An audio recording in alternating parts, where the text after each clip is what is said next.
There were not many people who understood just how broad his interests were and how supportive he was of an astonishingly wide range of organisations. Please subscribe. It costs you nothing, but it truly means so much to me. For the final years of their 73-year marriage, Prince Philip did not live under the same roof as Queen Elizabeth II. Instead, he chose a modest 5-bedroom farmhouse miles away from her grand palaces. The tabloids had a field day, and the public kept asking questions. Why would Britain's longest married royal couple spend their later years apart? Was this a quiet crisis, or something much simpler? Now, with insights from people who knew them personally, the real picture looks very different. This is the story of Philip and Elizabeth's unusual setup, and why, in their world, it actually made perfect sense. Long before Philip moved to the countryside, their sleeping arrangement already raised eyebrows. They had separate bedrooms. According to Lady Pamela Hicks, Philip's cousin and one of the late Queen's closest confidants, this wasn't strange in upper-class circles.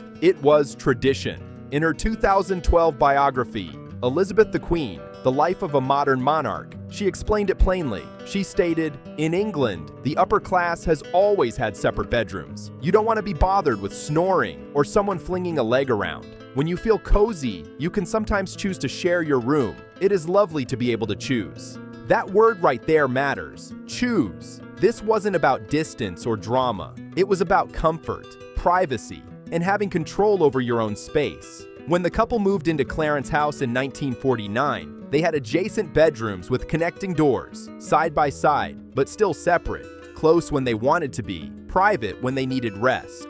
That setup stayed consistent from their wedding in 1947, all the way until Philip's passing in 2021. Wherever they lived, Buckingham Palace, Windsor Castle, Balmoral Castle, or Sandringham House, they kept their own sleeping quarters. To modern couples, that might sound odd, but in British aristocratic life, it was normal, even expected.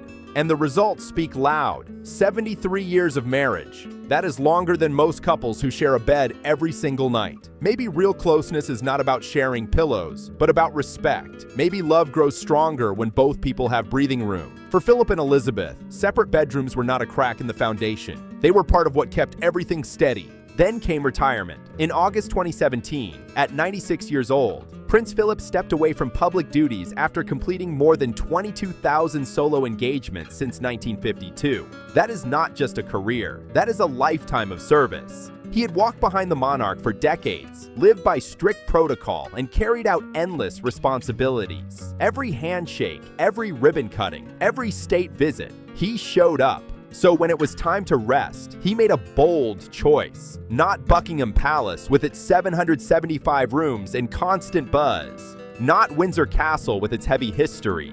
Not even the grand main house at Sandringham. He chose Wood Farm. Wood Farm is a 5-bedroom cottage tucked away on the Sandringham estate, overlooking the sea. It is simple, comfortable, and far from palace spectacle. After retiring, Philip oversaw the installation of a new kitchen. He hung his own artwork on the walls. He redesigned spaces to suit himself. No royal flash, no grand halls, just beams, open rooms, and quiet corners. It was described as a cozy cottage about 2 miles from the main house. That distance meant freedom. From 2017 until early 2020, when the pandemic brought him back to Windsor to isolate with the Queen, Wood Farm was his main base. There, he read books, painted watercolors, and invited close friends for relaxed visits. Staff at the cottage did not wear formal uniforms. The atmosphere was easy, almost ordinary, and when the Queen visited, she reportedly cooked and washed dishes herself. Think about that. The monarch of the United Kingdom cooking in a cottage kitchen and tidying up after meals. That image alone says everything. Titles stayed at the door. It was just husband and wife time. Wood Farm was not about separation. It was about peace. For a man who had spent decades standing 3 steps behind the sovereign, bowing to strict rules and public expectations, this cottage was a breath of fresh air. It gave him privacy, dignity, and the chance to just be Philip. Not a title, not a symbol, just a husband enjoying quiet years. And somehow, that space did not weaken their bond. It showed just how strong it already was. Wood Farm symbolized one thing for Prince Philip: freedom. Away from flashing cameras and endless ceremony, he reportedly ran a small truffle operation on the grounds, painted the cottage in a bold red tone, and hosted close friends in a relaxed, no-rules setting. That kind of laid-back energy would have been impossible inside formal royal residences. After a lifetime of service, thousands of public engagements, and decades of strict protocol, Philip had earned the right to decide how his final chapter would look, and he chose quiet, simple, and real. Of course, tabloids spun their own story. An elderly couple living apart? That must mean tension, trouble, distance. But the truth was far less dramatic and much more practical. After Philip officially retired in 2017, the couple often stayed in different places. Queen Elizabeth II mainly worked from Buckingham Palace and Windsor Castle because the monarchy's daily operations demanded it. Weekly meetings with the Prime Minister, state papers, ceremonies, receptions. The system required her physical presence in London. Philip, meanwhile, had no reason to follow that pace anymore. His schedule was clear, his obligations fulfilled, so while she handled constitutional duties, he embraced retirement in Norfolk. They saw each other regularly, spoke often, and continued their rhythm built over decades. This was not distance, this was balance. In fact, those who observed them closely said their bond in later years felt steady and deeply rooted. There was no need for grand public displays. After 7 decades together, their connection was quiet, almost unspoken. A glance across the room, a shared joke, a lifetime of inside memories. Living in separate houses did not erase that history. If anything, it protected it. And when Philip passed away in 2021, the Queen's grief was clear. She returned to Wood Farm more than once, spending time surrounded by the space he had shaped. The cottage held echoes of his presence. The artwork on the walls, the changes he made, the simple life he carved out. That kind of attachment does not come from estrangement. It comes from partnership. So the headline version says they lived apart. The real version says they adapted. 2 strong personalities, 2 different daily realities. One long marriage that worked because they respected each other's needs. In a world obsessed with dramatic twists, the truth was almost refreshing. No scandal, no secret fallout. Just a couple in their 90s choosing comfort, space, and dignity after a lifetime under the spotlight. Philip, on the other hand, was done with official duties. There was no reason for him to stick to palace routines without a schedule to justify it. So while the Queen handled state matters, he settled into life at Sandringham in Norfolk. It made logistical sense. She worked, he rested, and they saw each other far more often than headlines admitted. The Queen frequently visited Wood Farm, a place that had long meant something special to the Duke. After Philip passed away in 2021, she even flew by helicopter to stay at the cottage for several weeks. That speaks volumes. The space held memories of calm afternoons and private moments far from public eyes. This was not estrangement. It was 2 people in their 90s choosing comfort while keeping their bond intact. Elizabeth remained committed to her role until the very end. Philip wanted peace after decades of duty. Their arrangement honored both realities without drama. Wood Farm's history stretches far beyond Philip's retirement. The royal family began using it in 1967, when Philip selected it as a retreat for family and guests who wanted privacy without the cost and formality of the main house at Sandringham House. For more than 50 years, it served as a quiet escape. Charles III, during his time as Prince of Wales, hosted informal shooting parties there and continued using it into adulthood. Princess Diana stayed at the cottage before her engagement, and Catherine Middleton visited early in her relationship with Prince William. It functioned as a true bolt hole, a place where titles faded and family life felt more normal. But Wood Farm also carries a sad chapter. In 1917, Prince John, the youngest son of George V and Queen Mary, was sent to live there due to severe epilepsy. He passed away at the cottage in 1919 at just 13 years old. Despite that heartbreaking history, the property slowly transformed into a place of comfort and protection for the family.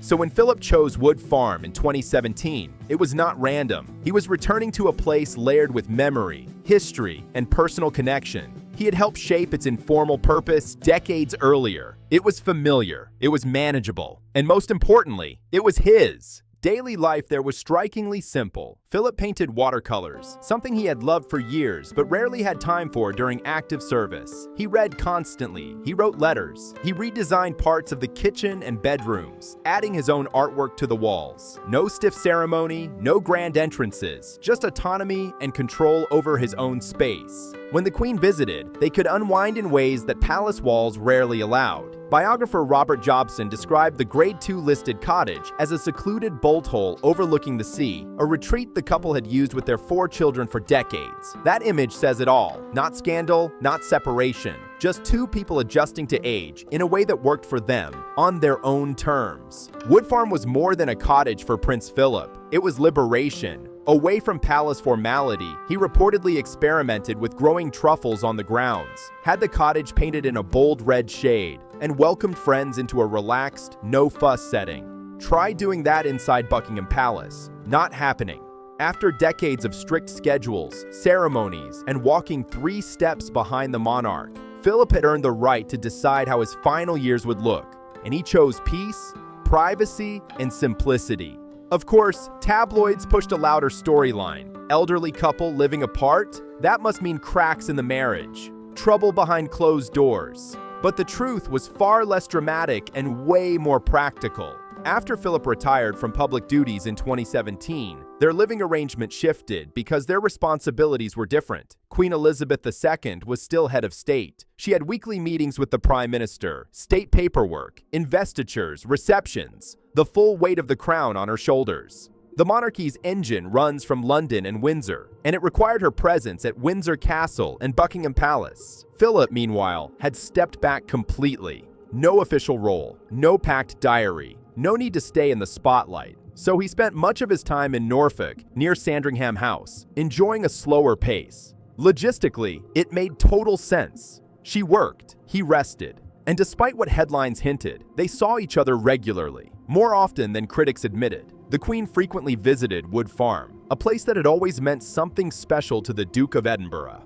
After Philip's passing in 2021, the Queen even flew by helicopter to stay at Wood Farm for several weeks. That move spoke louder than any press release. The cottage carried deep emotional weight. It was filled with memories of quiet mornings, shared meals, and conversations far from cameras. This was not estrangement. It was 2 people in their 90s making a practical choice to live comfortably while keeping their connection strong. Elizabeth remained committed to her duty until the very end. Philip wanted calm after a lifetime of service. Their arrangement respected both realities without drama or spectacle. Wood Farm's importance stretches back decades. The royal family began using it in 1967 after Philip selected it as a retreat for family and guests who wanted privacy, without the large staff and costs tied to the main estate house. For over 50 years, it became the family's low-key getaway. Charles III, during his time as Prince of Wales, hosted informal shooting gatherings there while in college and continued using it into adulthood. Princess Diana stayed there before her engagement, and Catherine Middleton visited early in her relationship with Prince William.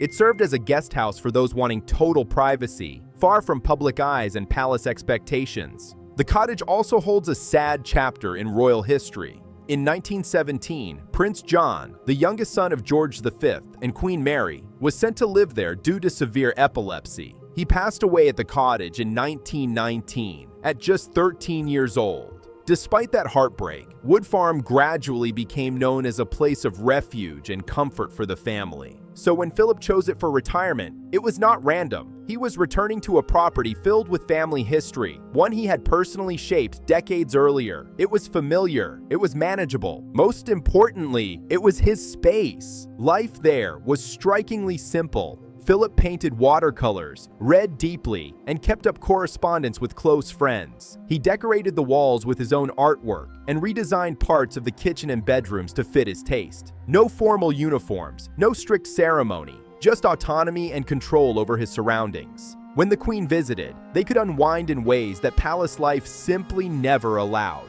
Biographer Robert Jobson described the Grade 2 listed Wood Farm as a secluded bolt hole overlooking the sea, a place where the Queen, Philip, and their 4 children relaxed for decades. That image cuts through all the noise. Not scandal, not separation, just a long marriage adapting to age with quiet strength. If you enjoy deep dives into royal history and the untold details behind the headlines, make sure you subscribe and stay tuned for more stories like this.